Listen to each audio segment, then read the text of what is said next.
Assalamualaikum warahmatullahi wabarakatuh. Perkenalkan, nama saya Citra Ika Prasetya dari TBIN 5A, nomor induk mahasiswa 12210193099. Di sini saya akan menjelaskan mengenai istilah-istilah yang terdapat pada analisis data statistik. Simak baik-baik video ini ya. Statistik dengan SPSS. Kita akan membahas mengenai istilah-istilah yang digunakan dalam analisis data statistik. Yang pertama ada penelitian. Penelitian adalah aktivitas yang digunakan atau kegiatan yang dilakukan secara sistematis, berencana, dan mengikuti konsep ilmiah untuk mendapatkan sesuatu yang objektif dan rasional tentang sesuatu hal. Jadi, kegiatan penelitian merupakan kegiatan yang disusun berdasarkan konsep ilmiah untuk menjawab sebuah rumusan masalah.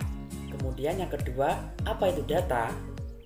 Data adalah sesuatu yang digunakan atau dibutuhkan dalam penelitian dalam menggunakan parameter tertentu yang telah ditentukan.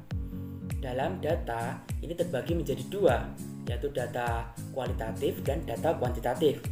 Data kualitatif adalah data yang dinyatakan dalam bentuk bukan angka, melainkan kata, kalimat, gambar, atau bagan. Sedangkan untuk data kuantitatif adalah data yang ditampilkan berdasarkan bentuk angka. Jadi perbedaannya berdasarkan tampilan atau sajian yang disampaikan. Pada data kuantitatif terbagi menjadi beberapa tipe, diantaranya data nominal.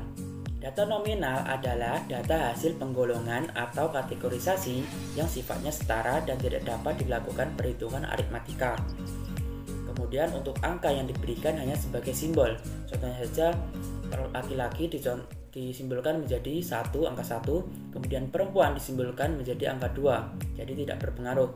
Kemudian yang kedua ada data ordinal. Data ordinal adalah data hasil kategori yang sifatnya tidak setara dan tidak dapat dilakukan perhitungan aritmatika. Angka yang diberikan adalah angka peringkat atau tingkat. Misalnya nilai A sama dengan 1, nilai B sama dengan 2, nilai C sama dengan 3. Nilai 1 lebih tinggi daripada 2, kemudian 2 lebih tinggi daripada 3, dan seterusnya. Jadi ada peringkatan di situ. Kemudian yang ketiga ada data interval. Data interval adalah data bukan dari hasil kategorisasi dan dapat dilakukan perhitungan aritmatika.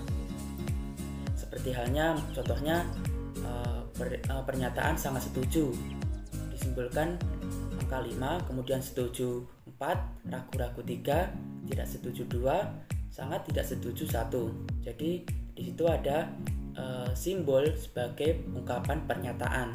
Kemudian yang terakhir ada data rasio. Data rasio adalah data yang dapat dilakukan perhitungan aritmatika dan menggunakan jarak yang sama. Data ini mempunyai nilai 0 atau absurd, maksudnya adalah 0 benar-benar tidak ada nilainya. Contohnya dalam pengukuran berat badan. Jika berat badan adalah 0 kg berarti tidak ada bobotnya. Selanjutnya ada istilah variabel. Variabel adalah sesuatu yang beragam atau bervariasi. Variabel ini dibagi menjadi dua, yang pertama variabel tergantung, yang kedua variabel bebas. Variabel tergantung adalah variabel yang dipengaruhi oleh variabel lain, jadi tidak bisa berdiri sendiri. Kemudian untuk variabel bebas adalah variabel yang mempengaruhi variabel lain, jadi dapat berdiri sendiri. Istilah berikutnya ada populasi dan sampel. Populasi adalah suatu kelompok atau kumpulan subjek atau objek yang akan dikenai generalisasi hasil penelitian. Sedangkan sampel merupakan bagian dari populasi yang akan diteliti. Istilah selanjutnya adalah analisis data. Analisis data adalah proses pengolahan data dan menginterpretasikan hasil pengolahan data. Analisis data ini terbagi menjadi dua, yang pertama analisis deskriptif, yang kedua analisis inferensial. Analisis deskriptif adalah analisis yang menekankan pada pembahasan data secara sistematik dan tidak menyimpulkan hasil penelitian. Kemudian untuk analisis inferensial adalah analisis yang menekankan pada hubungan antara variabel.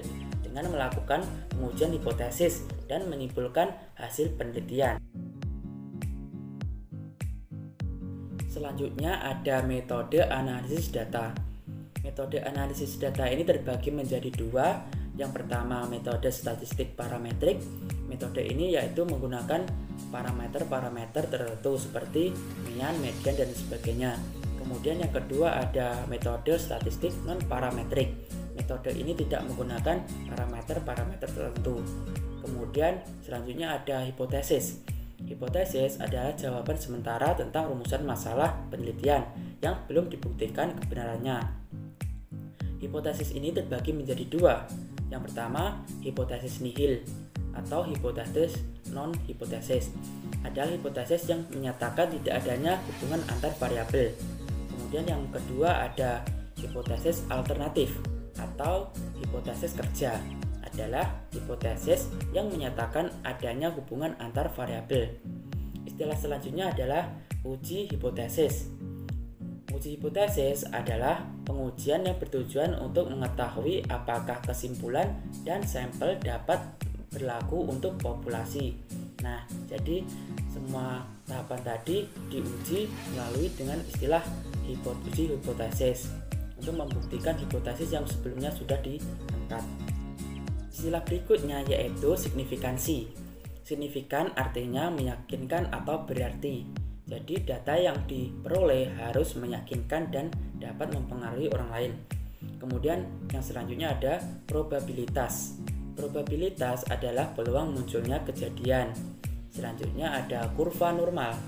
Kurva normal adalah menggambarkan daerah penerimaan dan penolakan hipotesis nol, seperti pada gambar berikut. Kemudian yang terakhir ada danger of freedom. Danger of freedom adalah derajat ketergantungan banyaknya observasi dan adanya variabel independen. Danger of freedom ini digunakan untuk menentukan nilai kritis. Nah, selanjutnya kita akan membahas mengenai apa itu SPSS. SPSS adalah program atau software yang digunakan untuk menganalisis data statistik dari berbagai program olah data statistik lainnya. SPSS ini merupakan yang paling digunakan oleh peneliti sebab digunakan untuk menganalisis data-data dan lain sebagainya yang bersifat kuantitatif. Kemudian untuk pengolahan data SPSS ini terbagi menjadi 3 tahap, mulai dari input data, proses data, ataupun output data. Sekian apa yang dapat saya sampaikan. Apabila salah kata, saya mohon maaf. Wassalamualaikum warahmatullahi wabarakatuh.